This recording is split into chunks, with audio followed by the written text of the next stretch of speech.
At this time, I'm going to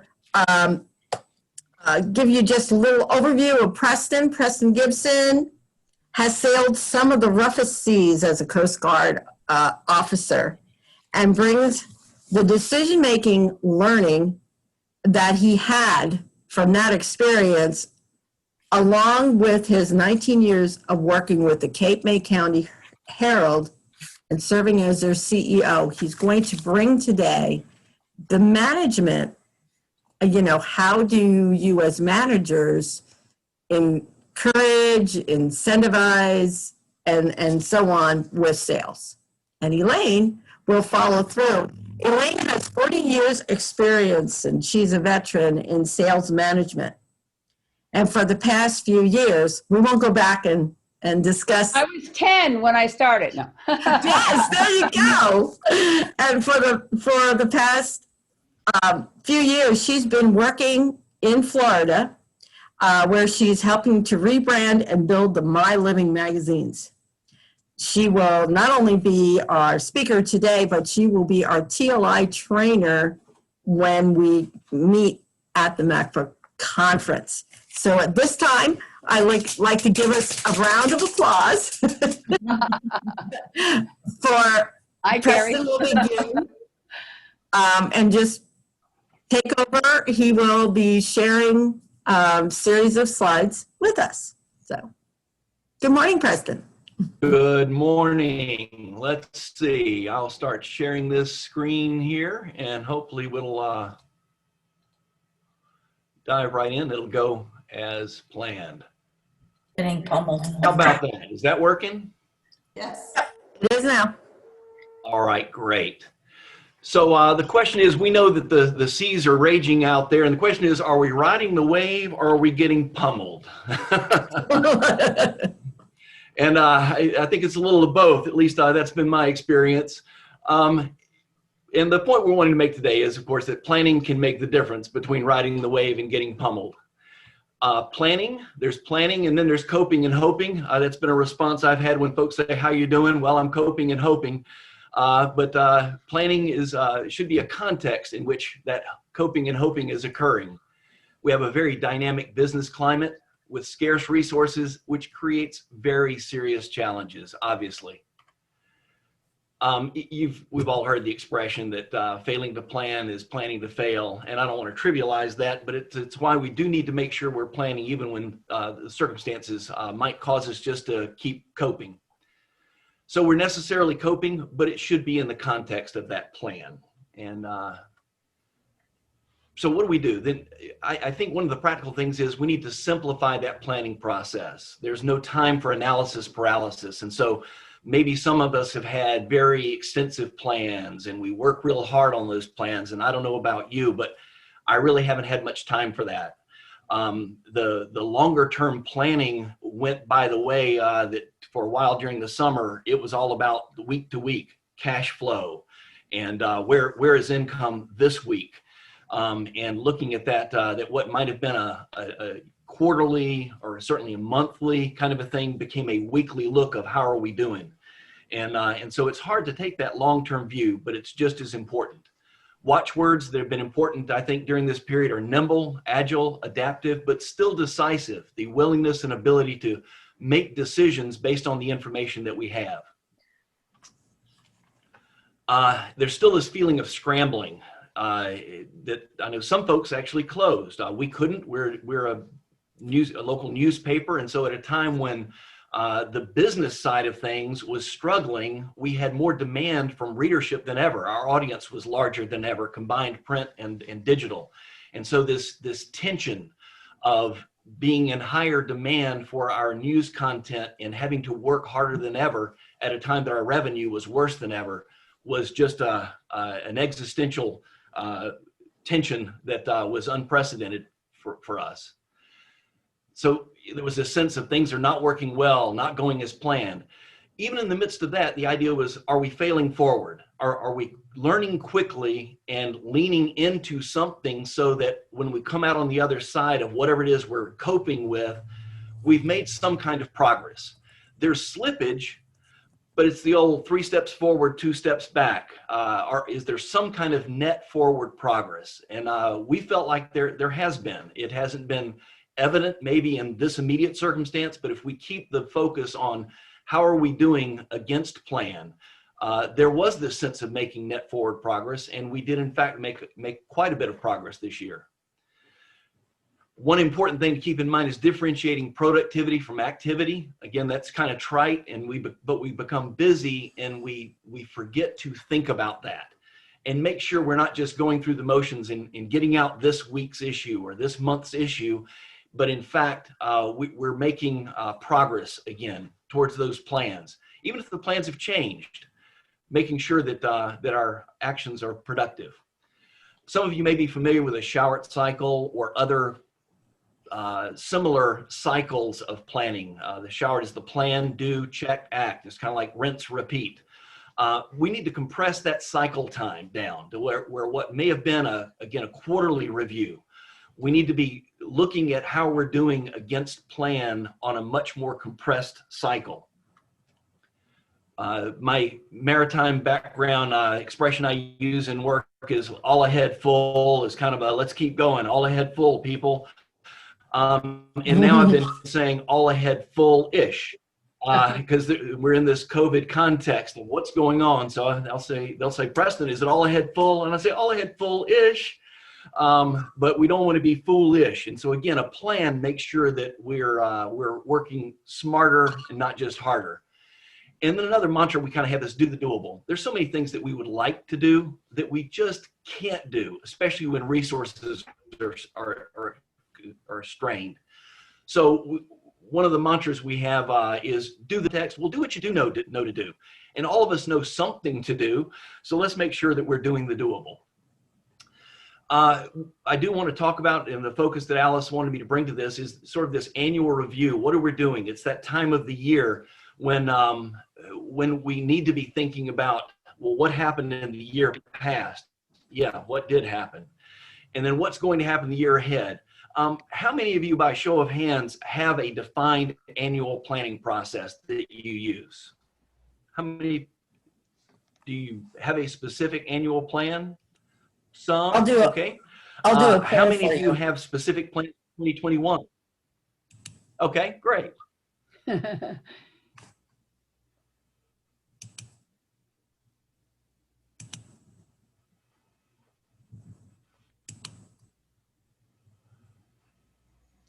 So if we take a tally there, and It's then not letting and then the question, do we have time for another or for context for another one? Okay. And I'll just combine that with do you have a plan and are you using it? Do you have a planning process and then are you using it? And we'll see what we come up with. And while she's doing that, as we look back to the year in review, we do gauge that against our plans. So let's assume we have a plan and that we had a plan for 2020. Very encouraging things lately. In fact, for November, we were up 30% over last year, for the November of last year. But that's the only month that I can say that for. Even before COVID, we were struggling a little bit. And then COVID hit, and we had months where we were down, 75, 76% for a couple of months. So there are some encouraging signs, but gauging against what the plans were is still a useful reference if you've got no other reference. That old expression, if you don't know where you are, how do you decide what direction to go? And if you don't know where you're going, well, any road will get you there, or no road will get you there. So that having that reference point is useful. So gauging our performance against plans for the year, and what were the key accomplishments or shortfalls? Those are the sort of obvious things that we might think about. And then how do those plans and those accomplishments or shortfalls, fit into your plans for the coming year? And so now we have sort of this idea of looking back at the year that has been against the plans that we had for that year. And boy, 2020 has been a year where we had plans for things and a lot of those plans didn't materialize. Some did, but a lot didn't. Does that mean we tried to do those things in 2021, or no, the landscape has changed? And so now we're not going to try to do those things. That's all part of the planning process when we start looking to what about next year. And so this idea of a planning process, I'm going to share with you 4 basic questions that we ask each year. We've been doing this for a good number of years. And so it provides sort of a common context for each year. And the first question is, what are your goals and areas of emphasis for the coming year? And again, this can be done on a team level or a department level, and then it rolls up into the company level. Thanks, Alice. We'll later receive the results of our poll. 3/4 of us, nearly 80%, have a plan, and that leaves about a 22% there that don't. And then the question, of course, that's embedded in that is, are we using those plans? Is another aspect of that. And I know that I am not using the plan that I had in the same way I have in other years, but it's still a useful reference point. And so when we look at that next year, what are our goals and areas of emphasis, targets, accomplishments, initiatives, and challenges? And then ask ourselves, how do we expect our world of work to have changed this time next year? And the idea of sort of visioning, when you think about this time next year, what do I want to have been different? Of course, it's more revenue is an easy answer, more sales, more customers, more readers, maybe. So what are those things? But it's also, we need to replace our technology stack. We're tired of working in this context. Things aren't working well for us in this particular area, and I'm going to work to change that. So we will be different in this way. So that's a useful question that kind of relates to the goals and areas of emphasis, but it's more vision setting. And then, are any of your plans predicated on changes in resourcing? So I have these plans. What's it going to take to make those plans work? And especially as it relates to staffing and equipment, do I have plans that are realistic given my resourcing environment? And do I have access to those resources? And then a related question to that, to round out the 4 questions, is, are any of your plans predicated on changes in or expected to result in changes to other departments? And you might think, well, gee, why do you ask that? But the reason is that when you start sharing these goals in a context, let's say when we do this, we do it departmentally, then we have a meeting where we share our plans with each other. I don't think a year has passed when one department head had plans that was going to impact another department and the other department didn't know. And we're not a huge company. There's only about 20 of us. And so you think, well, everybody knows everything that's going on. No, that's not true. And so this process, by forcing us to talk about what our plans are and how they might impact another department, like, I'm going to need this from them, or I'm going to do this and it's going to change the way we interface with them, that creates an aha moment, if you will. And so that's this is just the process we use. It is pretty darn simple. I require each of our department heads to answer these questions, then send that out as an email to the rest of our lead team. Then we have a meeting to talk about it. And then about once a quarter, we'll review sort of highlights of how we're doing against these plans. This year, again, I'll be honest, we let that quarterly review because we were in more of a weekly process of what's happening. But it serves as a useful context for us. So I'll put that out there for you. Some specific areas of focus, I think, that have been good for us on an annual basis, and we really can show how this has made a difference in our organization, what we do and how we do it. And it's stop doing low value stuff. And some of this is kind of requires us to make some tough decisions about what we do and why we do it. Reviewing longstanding practices. Why do we do this thing? And why do we do it this way? And I'll just say that if the answer is we've always done it this way, we're probably doing it wrong. And that sounds trite, but I'll tell you, so many times it's true. Our world and our world of work has changed so much that if there's anything we're doing that's the way we've, quote, always done it, there's a good chance we're doing it the wrong way, and it's right for reimagining it. Avoid perpetuating busy work. Do that stuff that really needs to be done, not just because we have someone to do it. And we were guilty of that. One of the things the COVID-laced environment has caused us to do is to really think, do we need this person to be doing this? We've needed to pursue efficiency, even at the risk of reduced employment. And yes, there are people impacts, and those things are hard. But what we realize is it gives us the opportunity and the obligation to reassign people to higher value and often more meaningful work. And in a few cases, when you do that, they say, well, I don't want to do that work that way. Well, that's their employment decision, frankly. And that's kind of the way I frame it is, look, I'm willing for you to change your work and do this higher value work or do it a different way if you want to do that work. And if they don't, in a way, it makes it a little easier, less painful for me if they're making that choice. But I just urge that we do this kind of intentional look at, are we doing something just because, you know, he or she has always done it and they're still here, so we keep doing it, as opposed to it's really important. Here's one that we've done quite a bit in, and in a free paper industry, this sounds a little, you know, why are we talking about this? But there are things that we do for free that are of high value that we ought to get paid for. One thing is to think about is, you know, a hard truth is that the space in our paper that we've historically sold, you sell space in your paper and everything else is free. You know, you get the graphic arts free, you get the marketing consulting free. It all comes with that space. And the hard truth is that space is declining in value as an entity because of the just the mass of options that people have. It doesn't mean that newspaper advertising is declining in value, but it means that space as a thing is declining in value. What's not declining in value is the work that goes along with that space. Again, that market knowledge that goes with that package, the graphic arts work that goes with that. So I challenge us to rethink what's going along for free and getting paid for that higher value, sustained value stuff.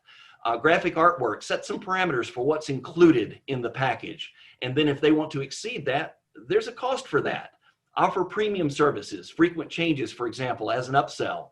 I don't know about you guys, but small advertisers that have a bargain price, especially for some reason, and then start doing frequent changes, killer. And so consider whether you want to sustain those kind of practices. And then, of course, in the area of receivables and collections and late fees, being very disciplined about that and letting people pay if they're breaking those rules. There ought to be a cost for that, as there is in everything else that we do. Content marketing, advertorial. For so many years, you know, you buy an ad and you get the advertorial for free. Our editor went to a conference at the Wildwoods Convention Center years ago, and he said that the head of marketing or head of public relations there stood up in front of everybody and he said, we got $5 million in free advertising by sending out press releases. Accordingly, we've reduced our advertising budget and we're going to rely on that free promotion we get. He came back and shared that, and that was the catalyst that allowed us to start, frankly, closing the door on publishing press releases for free. It's a very limited context that we offer free press releases anymore, and we get paid for that. And I'll give you a case in point. Back in 2011, we had virtually no political advertising, and it's because we published the press releases for free.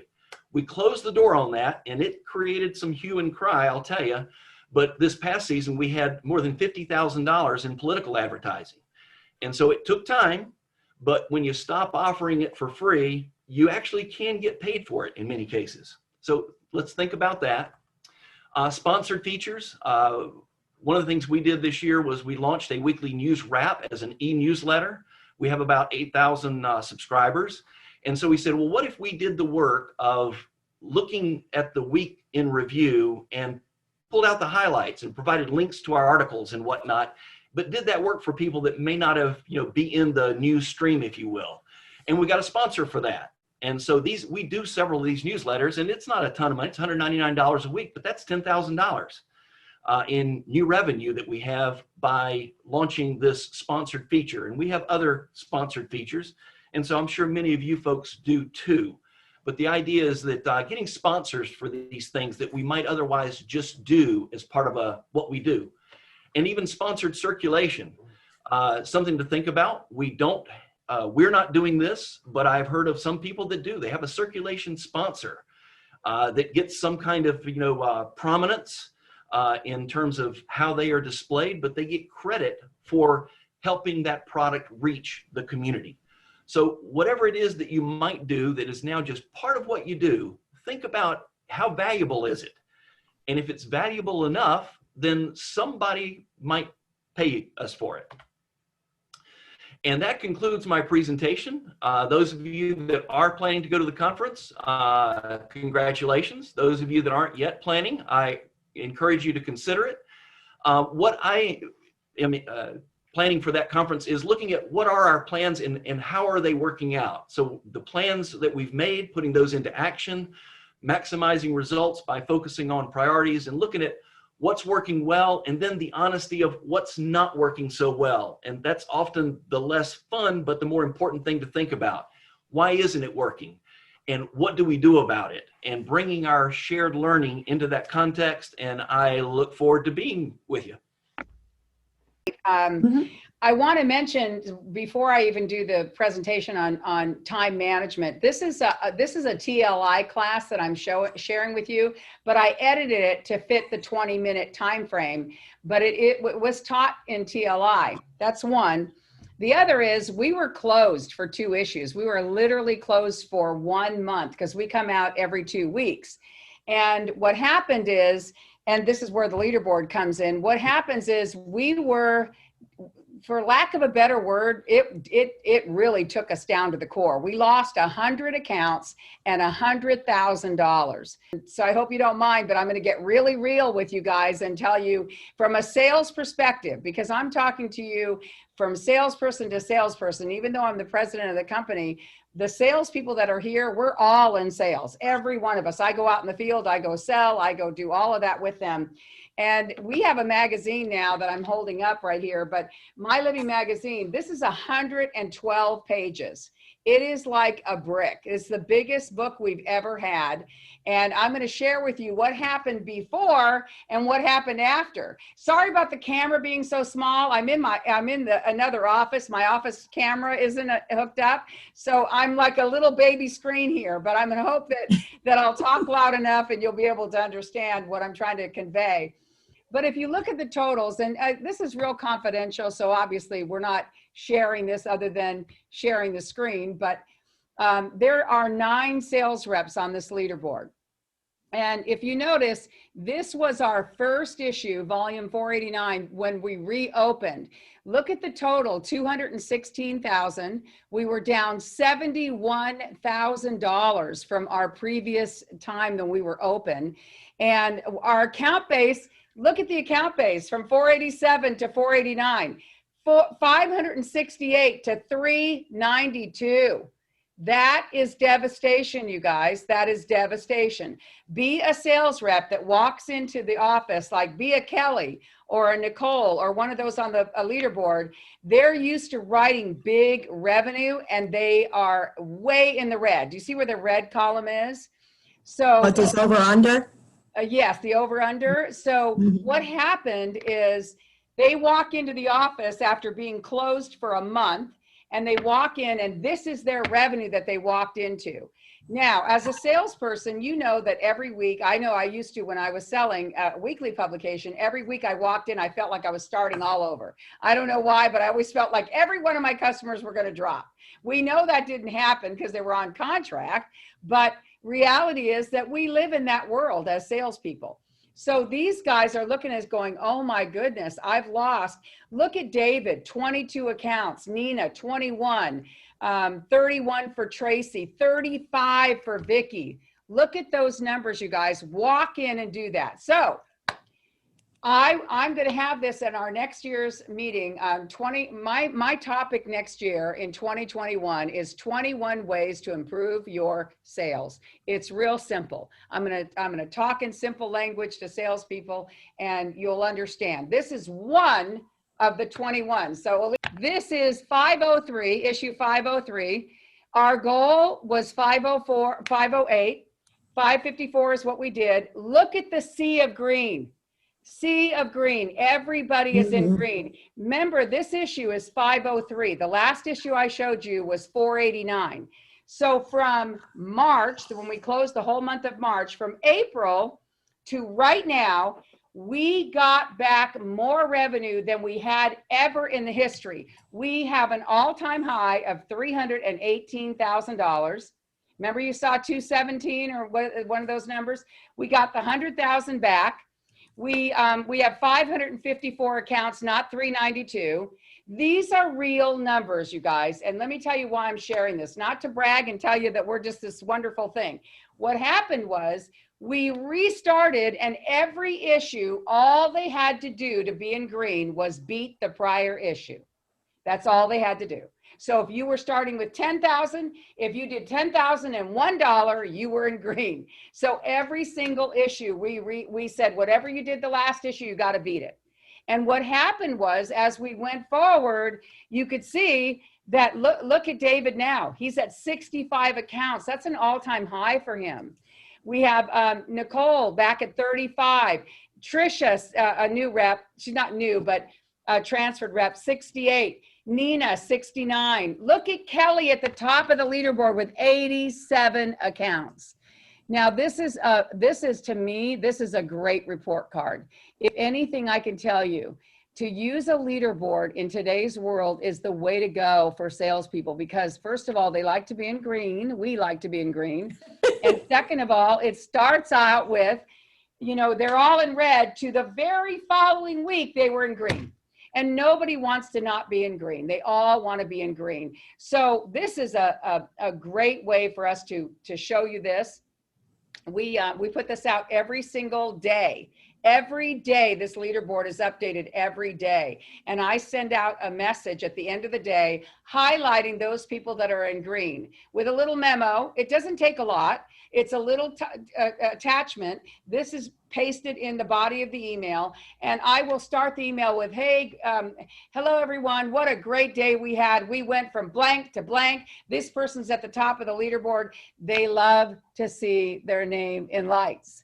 Kelly is one of the most competitive beasts you ever want to meet. And if you look at her revenue, and I don't know, Elise, if you can scroll down, but she's number 3 on the Sure. scroll, I mean on the leaderboard, if you could put your, yeah. So if you look at Kelly, she's at $63,000.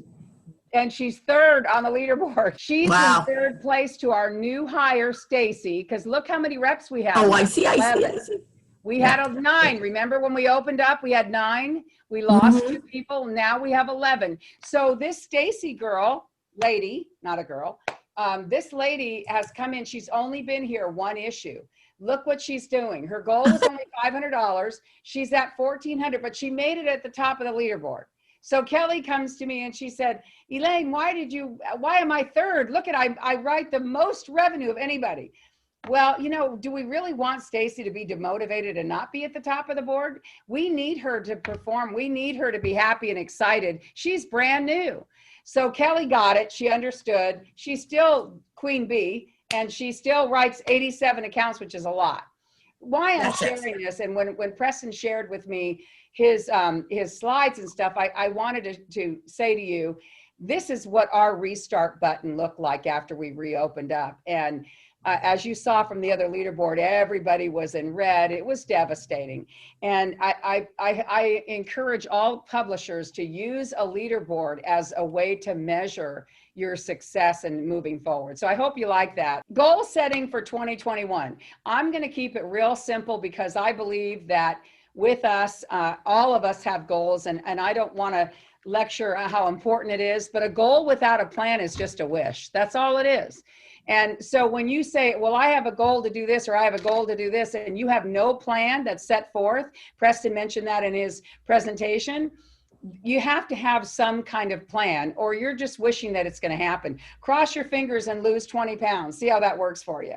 Because that's not going to work unless you go on a regular plan, a diet of some sort, and you do something. So as salespeople, we have a tendency not to make plans. We shoot from the hip and we go out and we try to prospect, we sell who we can, but we really don't have any rhyme or reason to why we do goals. So I'm going to share with you some snapshots, just some brief snapshots on how important goal setting is. And what you do with this is your business. No one has to know that but you. But there are 5 keys to setting and achieving your goals that I want to share with you. Knowing where you are going increases your chances of getting there. It's real simple. I love, Preston, when you said about the road that you don't have the road, it will take you anywhere and it won't take you nowhere. So it really, if you don't know where you're going, when we gave that leaderboard to the sales reps, we said, this is your minimum standard. You got to meet this objective. You got to meet this goal. They at least had a revenue and account goal. Now, they didn't have a goal to how many accounts they're going to prospect every day. They didn't have a goal to say, well, this is what you need to do. You need to close. By the way, we told them, and this isn't an arbitrary number. We told them that we expect them, if they make 10 presentations to the decision maker, that we expect them to at least sell 3 of them, 30% closing ratio. So that was a goal. So we said, listen, if you're going to make 10 presentations to a key decision maker, at least sell 3 out of 10. Now, that doesn't sound like a lot. But when you get in front of a customer and they don't buy, I want you to track your own self and see how you do. Because really, if you're really good in sales, I think you can do 9 out of 10. I know that if you put me in front of a decision maker, he's or she is going to buy because I'm going to make sure I close them on the first call. But a lot of our salespeople don't even have a number. There's salespeople who didn't sell 1 out of 10, yet alone 3. If you could do a 30% closing ratio, you're doing well in our industry. I can give you that number for sure because we've tracked it. We've tracked it, and we know what comes out of that. Why is setting goals so important? I'm going to share with you some reasons why. There's 7 F's of goal setting. First of all, there's your family. Maybe you have a goal that you want to spend more time with them. Maybe your goal is something to do with your family. So that's one of the F's. The next one. Friends. Maybe your goal is to make friends or to spend more time with the friends that you have. How are you going to do that? What are you going to do to get there? Number 3, faith. Faith is important. I won't get religion on you or any of that. I don't talk politics or religion. I know I get in trouble with either one of those. So I will tell you, but faith, if you believe in whatever you believe in, if you have faith that you're going to make your goal and you're going to achieve it, it really helps you to get there. We have a lady in our office here, Michelle. She's a prayer warrior and she prays about everything every single day. And that's her way of getting and meeting her goals. If that's your way, then great. Faith is a great thing to have. Number 4, fitness. Maybe your goal is going to be fit. We have these rocks in our office. I wish I had one of them here. But we have little rocks that we paint a word on and we start the year off. That's one of my 21 as well. You start the year off with a word. My word is legacy. I'll share with you something personal. This is my last 2 weeks in Florida because I'm retiring on December 19th and I already have my replacement here. I'm retiring and so I could do the kinds of things that Elise asked me to come out and do some presentations. I'm writing a book on sales and I'm going to share with you some of those things on sales. I'm all about sales. Management is great, but I believe that you got to lead by example and you got to show your salespeople how to do it. And so I'm in the sales arena. So but if I'm not healthy and I'm not clear about that at my age, being a retirement age, I got to put fitness as one of my goals or I'm going to be in trouble. I think most of you on the call know that I had COVID and I was very ill. And Elise found me on Facebook when I had mentioned that I had COVID and I got it in Florida. And I had to get myself well. And I published an article recently in a magazine this magazine, Media Focus right here. And in the article, it explains about If you'd like a copy of it, Elise, I'll send it to you and you can send it to your folks, but it talks about more about the COVID situation. But fitness has to be a part of my goal, or I'm not going to be able to do these kinds of calls, Zoom calls, presentations, writing the book, all of that. Okay, number 5, finance. We all have a monetary reward that we want. One of the things that Kelly told me her goal was, she said, listen, Elaine, I don't care what you do. You could give me a goal. You could tell me I need to write this revenue. I know what I need to do. I want to make 6 figures this year. I said, Kelly, you want to make 6 figures in 2020? You know, I was bad. Somebody should have reprimanded me. I said to her, you're kidding me, right? I mean, come on. We were closed for a month, and you're telling me now that you want to make over $100,000? I don't know, Kelly. I don't know. Well, guess what? Kelly said, if I write 50,000, she's at 63 right now. Her goal is only 44. Because I kept raising it. Remember, every issue, she had to go above the prior issue. She's already making $210,000 this year in 2020. So it's a lot of money. I'm telling you, I need to reprimand myself because I never would have guessed that would have happened. But she set her own goal, her own personal goal, because her husband retired. He's in his 70s, and she said, I have to make the money that I need to make. And so guess what? She did it. That was her goal. That wasn't my goal. And that was about finances. So 2 more. Fun. Maybe your goal is that you work too hard and you need to have some fun. Hard to have fun during this time, especially if you live in LA. It's shut down. I mean, literally, there's no restaurants open. There's nothing open. But having fun could be your goal, that you want to say in 2021, I've got to learn to have fun. There's a famous person, I know you know the Groucho Marx brothers. He said the best thing, the ultimate success story is doing what you love to do, having fun doing it, and making money. And that's really, really a great goal, isn't it? To have fun and make money. Kelly will tell you she's having fun as well as making money because she loves getting her paycheck. You know, it's fun to her. Okay, and number 7 is the future. Your goals for the future. You know, we're in 2020. Next year in 2021, it's going to be a different year. You know that, and I know that. It's going to be different. That we know. I'm not preachy about the vaccine or COVID or any of those things, but listen, what happened to us in 2020 is shocking. If you would have ever if you would have heard this in 2019, you would say, absolutely not, that it would have never happened. That would never happen, and it did. But guess what? In 2021, we're all going to restart our buttons. We're all going to say, this is a new year, a new time, and we're going to do well. In 2021, it's going to be the year of recovery. I guarantee you that. Be smart. Make sure your goals are specific. With salespeople, you got to have a specific goal. Do not make it vague. Oh, I want to look good. No, I want to lose 20 pounds. There's a very big difference between looking good and being specific. Then you can measure it. Then you know that you lost 10 and 11, 12, and you can measure. I want to write in my revenue $10,000. Then when you do 9, you know you have 1,000 more to go, and that's measurable. Make it achievable. I'm not going to ever look like the models in the magazine. I'm just not going to. I know that that's not going to happen if I lost 100 pounds. I mean, it doesn't matter. So I'm going to make my goal to be, maybe I want to lose 20 pounds, and that's doable for me, and I'm able to achieve that. Or maybe I want to walk 2 miles instead of 5 miles. People make goals that are unachievable and they break them. People, I'll give you an example. I have a friend that drinks a lot, and she told me that she's going to make sure that she doesn't drink during the holidays. Excuse me. On New Year's Eve, I guarantee you this girl's going to have a drink. I mean, come on. Don't set yourself up for a failure. Why doesn't she just say, starting the beginning of the year, I'm not going to do this anymore? And starting out with that achievable goal, not something that's impossible. The 4th thing is relevant. Make sure your goals are relevant to what you want to do. I mean, if you want to work and you want to make a lot of money, make sure it's relevant to the job that you have.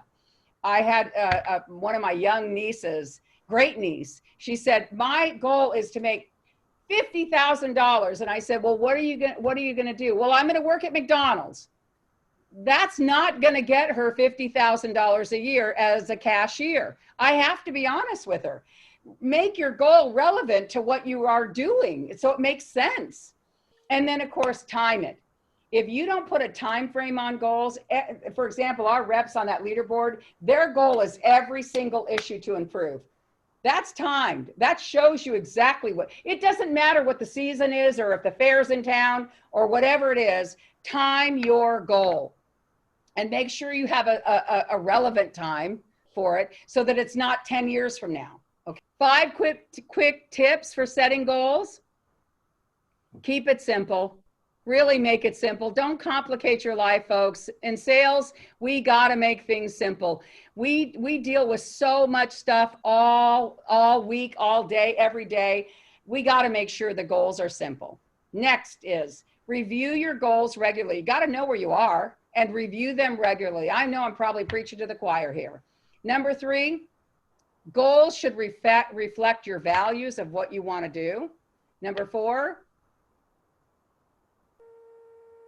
reward yourself along the way. You know, when I went on a diet, years ago, I lost 100 pounds.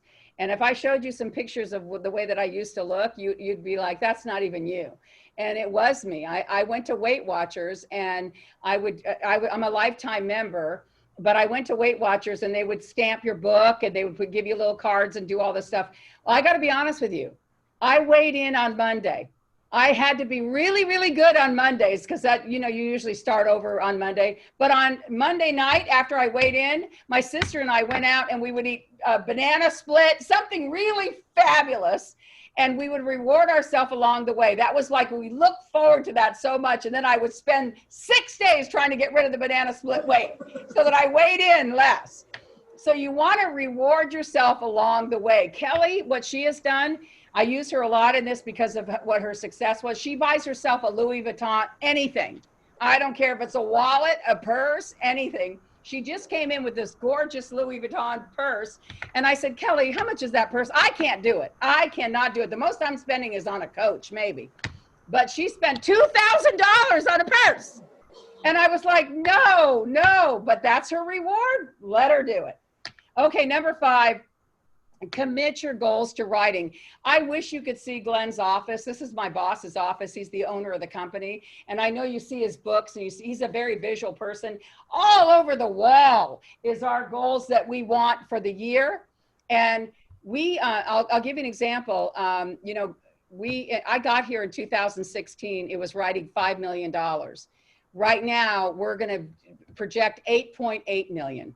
In a period of 3 or 4 years. So we've grown that substantially. Remember, this is a small magazine. We've only got 250,000 circulation. We're direct mailed every 2 weeks. And so that's a lot for him to be at $8 million, $9 million. But we committed that goal and we don't turn back. We do not turn back. We just keep going and say, this is what our goal is and this is what we're going to achieve. There is no going back. Once you hit that number, it's going forward to hitting a bigger number. I hope that makes sense. Okay, Lee Iacocca, the discipline of writing something down is the first step towards making it happen. We have reps with the little yellow stickies in their cars. We have salespeople who put a little note that says close the sale in their book, and it's in small writing. You don't want to show the customer. But we have different things that help to put it in writing, because mentally it works that way, where you keep repeating that goal and you have it in writing for yourself. What happens next is up to you. Listen, Preston and I can talk to you all day long, tell you all the ways to do it. The only thing that's going to happen now is you have to execute. I was really concerned about writing a book because I said I'm going to share all my secrets to my competitors, before I retired. And I started writing for TLI, all the classes that I was writing. Carrie's one of our graduates there. I don't know who else is on the call that graduated from there, but all of those classes. And I said, wait a second, I'm teaching my competitors how to sell against us. But guess what? What I found out is they didn't execute. There was no worry. There was no need to worry because you don't execute. Even if I tell you, there are books out there to tell you how to lose weight. There are books out there, how to get rich quick. There's all kinds of different things that are out there. But the reality is, do you execute? And here's the deal for you as a salesperson. Did you execute a plan for 2021? It's up to you to be able to make that happen. It's not up to me or Preston or Elise or anybody else or your manager or the leader of the company. It's up to you what happens next. I hope that when I see you in March, if I do see you guys, that you will have goals that are written down, that you are achieving those goals, and you will make it. Thank you all for having me this morning. And if you have any questions, I'd be happy to answer them, and I'm sure Preston as well.